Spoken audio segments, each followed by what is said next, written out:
नमस्कार। चुनाव जंक्शन में मैं आपको स्वागत करता हूं चिदानंद। बिहार इलेक्शन के सीरीज में ये तीसरा एपिसोड है।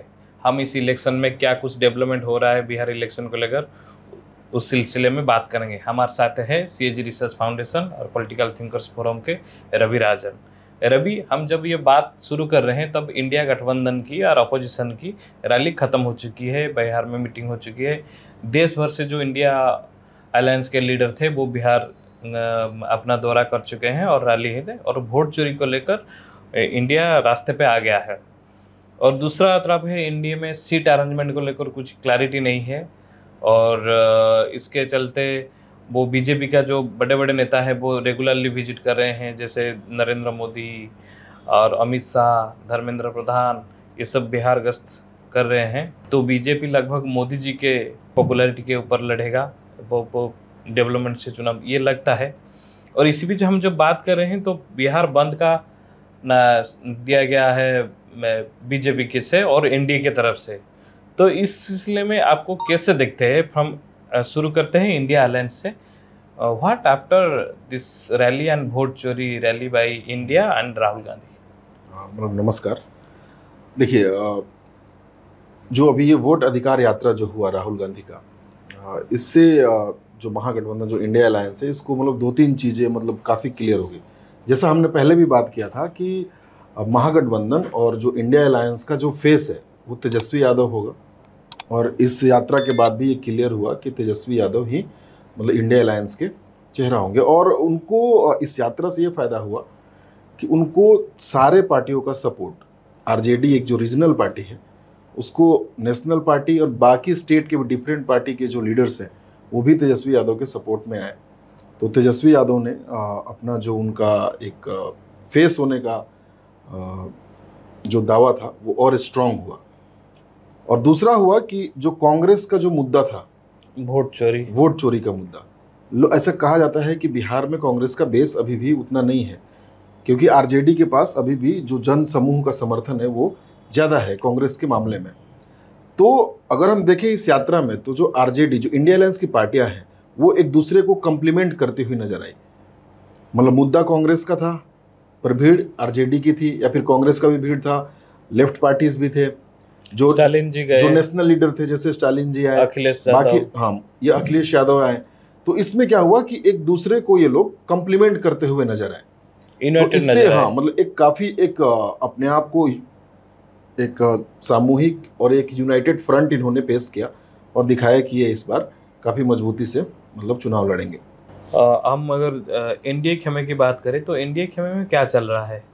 देखिए, मतलब एनडीए खेमे में जैसा अभी जब हम लोग आज बैठे हैं तो ये बात है कि जो मोदी जी को जो गाली दिया गया ऐसा एलिगेशन करके, मतलब राहुल गांधी ने गाली दिया, ये एलिगेशन है। अभी ये अब इसकी जाँच है, अभी जो भी होगी देखा जाएगा। पर बिहार बंद तो डिक्लेयर कर दिया, पर बीजेपी ने इस पर बिहार बंद को मतलब डिक्लेयर किया है। और कहीं ना कहीं हमको लगता है कि टारगेट उसी को किया जाता है जिसकी पॉपुलैरिटी बढ़ती है।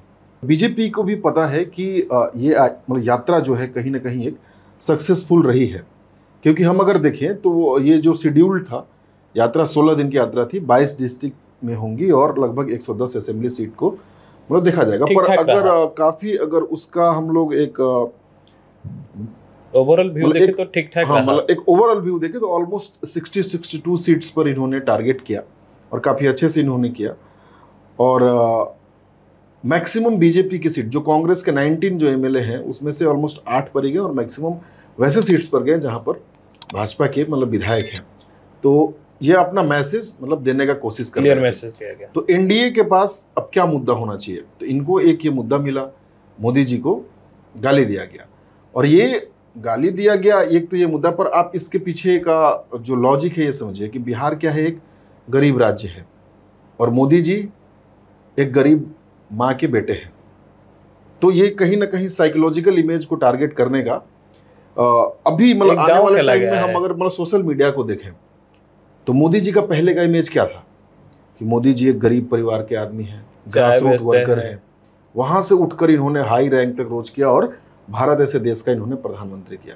पर अब वो क्या हो रहे हैं कि ही क्लेम हिमसेल्फ मतलब गॉडली फिगर, वो कहीं ना कहीं जनता से दूर हो गए। एक मतलब राजा टाइप के अपने आप को दिखाएं, जैसे उन्होंने बनारस में भी रैली कहा कि ही इज बायोलॉजिकल वैसे करके। और राहुल गांधी का पहले क्या इमेज था कि वो राजकुमार है, वो जनता से नहीं मिलते हैं, पर उन्होंने अपना इमेज भारत जोड़ो यात्रा, भारत जोड़ो न्याय यात्रा और इस वोट अधिकार यात्रा से कहीं ना कहीं तोड़ते हुए नजर आए, और वो काफी एक्सेसिबल भी दिखे लोगों को। हम देखें तो एनडीए काफी लंबे समय तक बिहार में शासन में है, तो मोदी विकसित भारत और विकसित बिहार इसके बात करते हैं, तो डेवलपमेंट इशू में बीजेपी क्यों इतना मुखर नहीं है जैसे वो दूसरे राज्यों में है? और देखिए मतलब बिहार को अगर एक बात पर देख लिया जाए तो मैं बिहार से होने के नाते मतलब अगर कह सकता हूँ कि बिहार को एक मजदूर का मतलब फैक्ट्री मान लिया गया है। मोदी जी भी आते हैं तो यहाँ पर डेवलपमेंट की बात नहीं करते, हर बार वहीं कि इस बार बाढ़ खत्म कर देंगे, इस बार बाढ़ खत्म कर देंगे, रोजगार होगा, पर हम लोग पलायन का हाल मतलब देख सकते हैं। अभी भी देख रहे तो बाढ़ अभी भी था। हाँ, कुछ हफ्ते पहले। तो ये कहीं ना कहीं विकास की बातें केवल पेपर और ये चुनावी मुद्दे बनकर ही रह जाते हैं। और हर साल जैसे अगर 2-3 आपको मतलब इशू बताएं तो जैसे उन्होंने कहा था कि चीनी मिल चालू कर दिया जाएगा मोतिहारी में, अगर हम उसका आकर बैठ के चाय नहीं पियेंगे तो वोट मांगने नहीं आएंगे, पर अभी भी वो नहीं बना है। और बहुत बार चाय पी लिए होंगे मोदी जी। अब ये तो उनकी अब है कि वो चाय पिए कि नहीं पिए। तो अभी बीजेपी की ओर जाते हैं। बीजेपी में कोई एक चेहरा है जैसे गिरिराज सिंह, नित्यानंद राय, जायसवाल जी, कौन है बीजेपी का चेहरा और बीजेपी खेमे में क्या चल रहा है? जैसे मन की बात में जायसवाल जी रो पड़ते हैं, तो इसके बारे में क्या बोल रहा है? अपनी ये बनाना है क्या, मुख्यमंत्री बनाना है? और जो सम्राट चौधरी वो है, विजय सिन्हा है, उनमें क्या चल रहा है? क्या वो लीड कर पाएंगे या केंद्रीय नेतृत्व पर वो डिपेंडेंट रहेंगे? देखिए ठीक है, मतलब एक तो लीडरशिप की जो बात आप कर रहे हैं, पर उससे पहले थोड़ा दिलीप जायसवाल के बारे में कि उन्होंने खुले कैमरे पर प्रेस कॉन्फ्रेंस में कहा था कि मैं चाहूँ तो राहुल गांधी को कितनी गालियाँ दे सकता हूँ, और उन्होंने बोला कि गाली तो हम लोग ऐसे ही देते रहते हैं, जैसे कोई टीचर नहीं पढ़ाया तो उसको उन्होंने बहन करके वो गाली दिया, और वो आदमी मतलब वो रो रहे हैं, तो कहीं ना कहीं लोग भी ये मतलब बात मतलब समझेगा। और मतलब रही बात लीडरशिप की, बीजेपी में लीडरशिप है, पर उनको एक फेस नहीं मिल रहा। सुशील मोदी जी के निधन के बाद से हम कहीं ना कहीं देखें तो एक जो लीडरशिप, जो नेतृत्व की क्षमता है बीजेपी में, अभी भी मतलब कमी हमें दिख रही है। अलग अलग जगह पर अलग अलग लीडर, जैसे आपने नाम बताया सम्राट चौधरी, नित्यानंद राय हैं, मंगल पांडे हुए, और मतलब गिरिराज जी भी स्टेट वाइड एक पर स्टेट वाइड अगर हम देखें तो केवल एक ही पार्टी है जहां पर एक चेहरा बस सामने आ रहा है जिसके नेतृत्व में सब चलने के लिए रेडी है, वो है आरजेडी और तेजस्वी यादव। अभी हम चाहे तो बिहार के बारे में जब डिस्कशन हो रहा है तो ज़्यादातर नेशनल मीडिया है, सबसे ज़्यादा इंटरव्यू आने लगा है प्रशांत किशोर का जी, जो ना एमएलए है ना एमपी है। क्या ये सोशल मीडिया हाइप है, ना कुछ हो रहा है जैसे उसका इफेक्ट दिख सकता है कि लोगों के मन में है जो प्रशांत किशोर ना विपक्ष में है ना शासक के साथ है, तो उनको लेकर ही जो हाइप है वो क्या सोशल मीडिया का क्रिएशन है या इंटरनेट का एक हाइप है, ना ग्राउंड में कुछ चल रहा है? देखिए अगर खबरों की माने तो मतलब ग्राउंड जो भी स्ट्रेंथ है उनका मतलब उतना नहीं है जितना कि हमको सोशल मीडिया पर देखने मिलता है। हम सब जानते हैं कि प्रशांत किशोर एक मतलब पॉलिटिकल स्ट्रेटेजिस्ट रहे हैं, और उन्हें पता है कि हमको सोशल मीडिया पे क्या दिखाना है। सोशल मीडिया पे जो हम आज देखते हैं वो जनरली ये नहीं हम देखते हैं कि हमको क्या देखना है, हम जनरली वो देखते हैं कि हमको क्या दिखाया जा रहा है। तो प्रशांत किशोर का अगर आप स्ट्रैटेजी देखेंगे तो सबसे पहले उन्होंने क्या देखा कि किसको टारगेट करना है, लोग उनको क्या समझेंगे, ये किसी का वोट कट करेगा या फिर मतलब ये क्या खुद को अपने को एक दावेदार एग्जांपल कुछ ऐसे एग्जांपल। तो देखिए मतलब वोट कट करने के मामले पर अगर मैं बताऊं तो सबसे पहले ये किसका वोट कट करेंगे, जैसा वो मतलब एक इंटरव्यू में बोल रहे थे कि बिहार में बहुत सारी छोटी मोटी पार्टियां हैं, तो उन पार्टियों का अब चर्चा बिहार में कहीं ना कहीं खत्म हो गया है, और उनके सारे लोग जो हैं कहीं ना कहीं जनसुराज के पास हैं। तो जो छोटी मोटी पार्टियां हैं सबसे पहले उनको एक मंच मिला, जो सब लोग वहां गए। मतलब उसके बाद जैसा हम लोग बीजेपी की बात कर रहे थे कि ये लीडर लेस फेस नहीं है, तो इसके भी कुछ लोग हैं जो कि उस तरफ शिफ्ट करेंगे। फिर नीतीश कुमार भी आते हैं, क्योंकि जैसा हमने अभी देखा कि नीतीश कुमार ने भी सेकंड लेवल ऑफ लीडरशिप की वो तैयारी नहीं की, क्रिएट नहीं किया है। ऑल्दो प्रशांत किशोर पहले उसी पार्टी में थे, तो कुछ दिन के लिए थे, पर सेकंड लेवल ऑफ लीडरशिप की कमी कारण जेडीयू भी अपने आप को कहीं ना कहीं एक जो डायरेक्शन है कहीं ना कहीं मिस करते हुए नजर आएगा, और उसके लोग भी कहीं ना कहीं जनसुराज की तरफ जाते दिखेंगे। पर आरजेडी का जो सपोर्टर है उनके पास एक लीडर है, और जो महागठबंधन में जो अभी यात्रा के बाद अगर हम देखें तो एक माहौल ऐसा बना है कि इंडिया अलायंस के पास मतलब लीडरशिप की कमी नहीं है। प्रशांत किशोर अगर आएंगे चुनाव में तो किस किस सीट पर वो टारगेट कर सकते हैं और किसी को नुकसान पहुंचा सकते हैं, थोड़ा बिल्कुल। जैसे आज ही ये मतलब उन्होंने कहा है कि वो 2 सीटों से चुनाव शायद लड़ सकते हैं कि अगर वो उनकी पार्टी अगर कहे तो। एक मतलब करहगर है जो कि ये रोहतास सासाराम के, और जो उनका जो गृह क्षेत्र है मतलब वहां से है, वहां से वो लड़ सकते हैं, राघोपुर, और दूसरा राघोपुर से जहां से तेजस्वी यादव।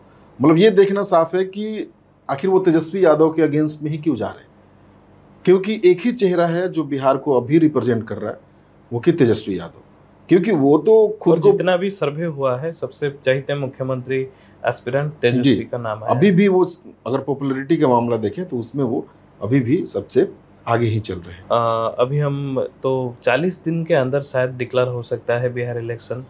वोट चोरी के सिलसिले में तो ग्राउंड हो गया, सब लोग जान गए, आप भी रेगुलर बहुत लोगों से बात कर रहे हैं।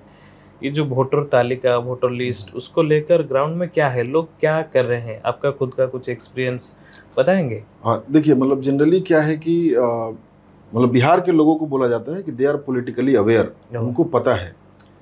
तो ये जो मुद्दा है ये लोगों को मतलब पता है, जैसे बीएलओ नियुक्त कराए गए, ये लोगों को बताया गया। ये जो अधिकार रैली हुआ इसमें बार बार मंच से बोला गया कि ये इंश्योर कराइए कि आप अपना नाम वोटर लिस्ट में जरूर हो, आप इनका वोट चोरी होने से मतलब बचाइए। इनफैक्ट बीजेपी के भी बीएलओ जो थे, सबसे ज़्यादा जो बीएलओ थे बीजेपी के थे, तो मतलब ये उनके तरफ से भी कोशिश है कि सबका नाम रहे, और इनके तरफ से भी कोशिश है कि सबका नाम रहे। तो ये बात कहीं ना कहीं ग्राउंड लेवल तक है। पर अगर सर्वे के अनुसार अगर देखें तो ये आने वाले टाइम में यही बात चुनावी मुद्दा बने, ये अभी हम श्योर बोल नहीं सकते हैं। ये देखना है कि ये जो इंडिया अलायंस है किस तरीके से इस कैंपेन को और आगे मतलब ले जाता है, क्योंकि अभी भी बीजेपी पूरी तरीके से कैंपेन में अभी भी मतलब नहीं आया है, क्योंकि वो सरकार में है। तो मतलब सरकार में अगर है तो अपने पॉलिसी मैटर्स को ही वो लोग आगे बढ़ाना चाहेंगे। तो ये अभी बोल नहीं सकते कि ये जो एसआईआर और जो वोट चोरी का मुद्दा है ये उस लेवल तक अगर कैरी कर पाएंगे या नहीं, ये देखना होगा। आप देख रहे थे चुनाव जंक्शन, फिर हम आएंगे नए तथ्यों और नए डेवलपमेंट के साथ। आज के लिए इतना ही, नमस्कार, धन्यवाद।